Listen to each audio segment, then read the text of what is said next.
வணக்கம். நீங்கள் இணைந்திருப்பது தீபம் தொலைக்காட்சியின் இரவு நேர பிரதான செய்திகளோடு. செய்திகளோடு இணைந்திருக்கும் நான் மெஜிக்கோரை வைகுந்தராசா. விரிவான செய்திகளுக்குள் செல்வதற்கு முன்பதாக முதலில் தலைப்பு செய்திகள்.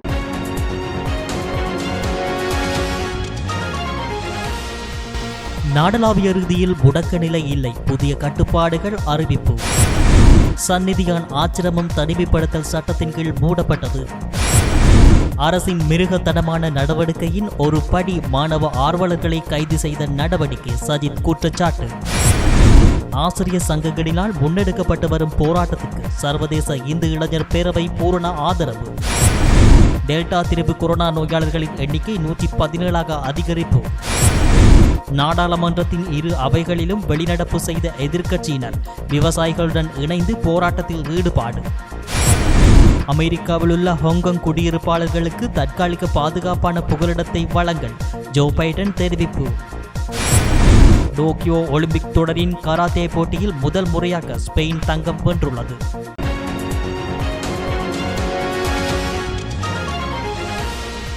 தொடர்பான விரிவான செய்திகள். முதலில் உள்நாட்டு செய்திகள்.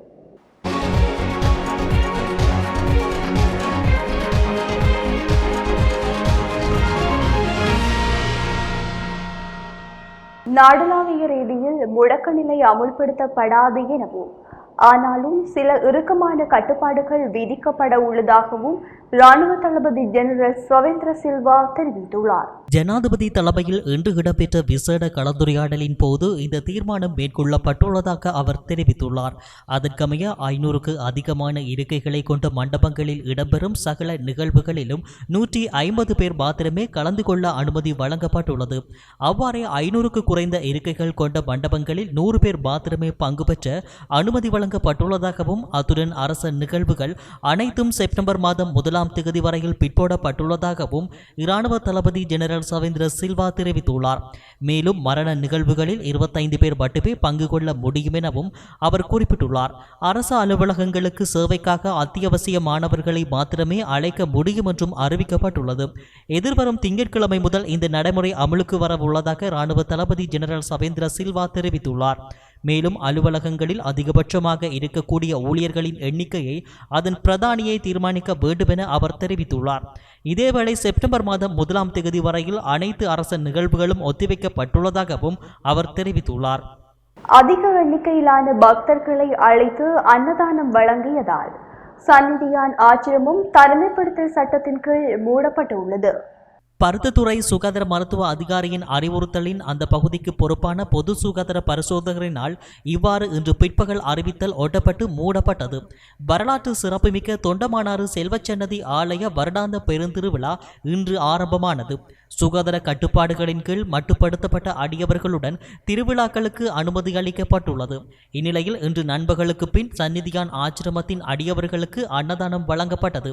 அதன்போது கட்டுப்பாடுகளை மீறி அதிகளவானோரை ஒரு குறிப்பிட்ட இடத்திற்கு அழைத்து அன்னதானம் வழங்கியதால் பொது சுகாதார பரிசோதகரினால் மூடப்பட்டது. இதேவேளை ஆலய சூழலில் அமைந்துள்ள கடைகளில் உள்ளோர் PCR பரிசோதனை எடுக்கும் வரை வியாபார நடவடிக்கைகளில் ஈடுபட முடியாது என்றும் பொது சுகாதார பரிசோதகரினால் அறிவுறுத்தப்பட்டுள்ளது. அரசாங்கத்தின் மிருகத்தனமான கடும் நடவடிக்கையின் ஒரு படியாக இலவச கல்விக்காக போராடிய மாணவ ஆர்வலர்களை கைது செய்த நடவடிக்கை அமைந்துள்ளதாக எதிர்க்கட்சி தலைவர் சஜித் பிரேமதாச தெரிவித்துள்ளார்.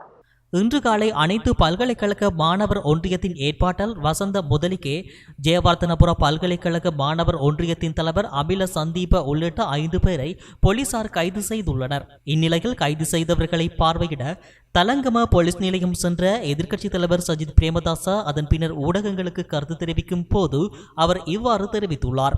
அவர் மேலும் தெரிவிக்கையில், நாட்டு மக்களின் ஜனநாயக உரிமைகளை மீறுவதற்கு எதிராக ஐக்கிய மக்கள் சக்தி தொடர்ந்து போராடும் என்று கூறிய எதிர்க்கட்சி தலைவர், துயரம், கண்ணீர் மற்றும் வலியின் மீதெழும் மக்களின் போராட்டங்களை அரசால் தடுக்க முடியாது. நாட்டின் பிரச்சனைகளை சர்வதேச அரங்கிற்கு எடுத்துச் செல்வதற்கு முன் அவற்றை உள்ளக ரீதியாக தீர்ப்பதே தனது கொள்கை. நாட்டில் கொரோனா பேரழிவு ஆபத்து காரணமாக ஐக்கிய மக்கள் சக்தியால் மேற்கொள்ளப்படும் போராட்டங்கள் மற்றும் ஊர்வலங்கள் என்பவற்றை மக்களின் நலன் கருதி தற்காலிகமாக சிறிது காலத்திற்கு நிறுத்தப்படுகின்றது. என்றாலும் மக்களுக்கு எதிரான அரசாங்கத்தின் அனைத்து நடவடிக்கைகளுக்கும் எதிரான செயற்பாடுகளை தாம் நிறுத்தப் போவதில்லை என அவர் தெரிவித்துள்ளார். ஆசிரியர் சங்கங்களினால் முன்னெடுக்கப்பட்டு வருகின்ற போராட்டத்திற்கு எமது பூரண ஆதரவு உண்டு என சர்வதேச இந்து இளைஞர் பேரவை தெரிவித்துள்ளது. குறித்த அமைப்பின் தலைவர் சிவசிறி ஜே மயூர குருக்கள் இன்று வெளியிட்டுள்ள ஊடக அறிக்கையிலேயே இவ்வாறு தெரிவித்துள்ளார்.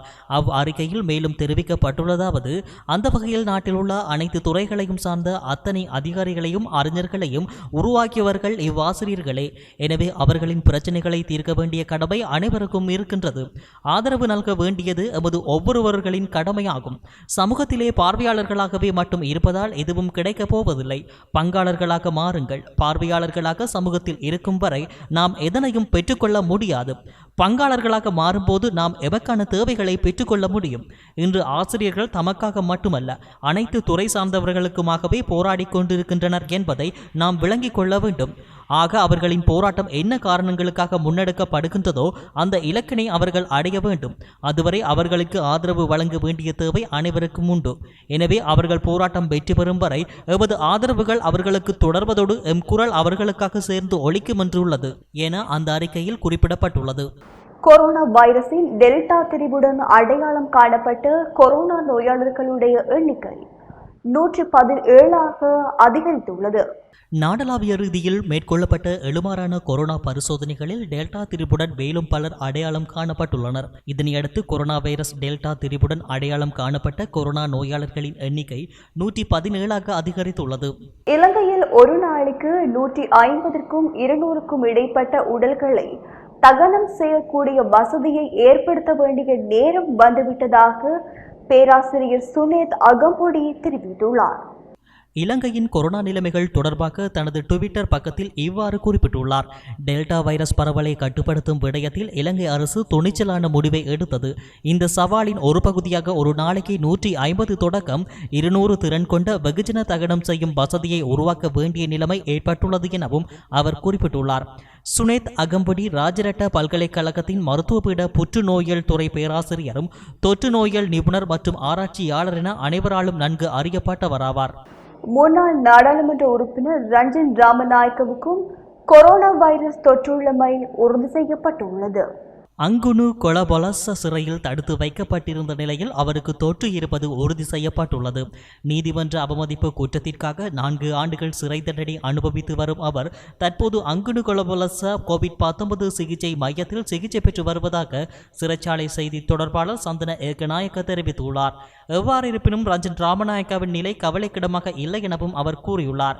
இதேவேளை ரஞ்சன் ராமநாயக்க அண்மையில் தமது உறவினர் ஒருவரின் மரணச்சடங்கில் கலந்து கொள்வதற்காக விசேட அனுமதியில் சிறைச்சாலை அதிகாரிகளினால் பாதுகாப்புடன் சென்றிருந்தார். இதன்போது ஹரின் பெர்னாண்டோ உட்பட அரசியல் பிரமுகர்கள் சிலருடன் அவர் கலந்துரையாடியிருந்தமை குறிப்பிடத்தக்கது. மன்னார் மாவட்டத்தில் 2வது கட்டமாக இன்றைய தினம் காலை தொடக்கம் ஃபைசர் கொரோனா தடுப்பூசி செலுத்தும் பணி முன்னெடுக்கப்பட்டுள்ளது.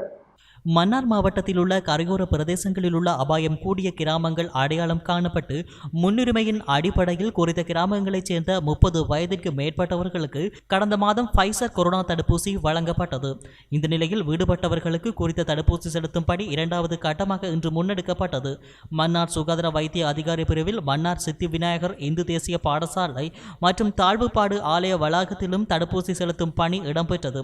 அதேபோன்று நானாட்டான், முசலி, மாந்தை மேற்கு மற்றும் மடு சுகாதார வைத்திய அதிகாரி பிரிவுகளிலும் இன்றைய தினம் காலை 2வது கட்டமாக 1வது கொரோனா தடுப்பூசி செலுத்தும் நடவடிக்கைகள் இடம்பெற்றது.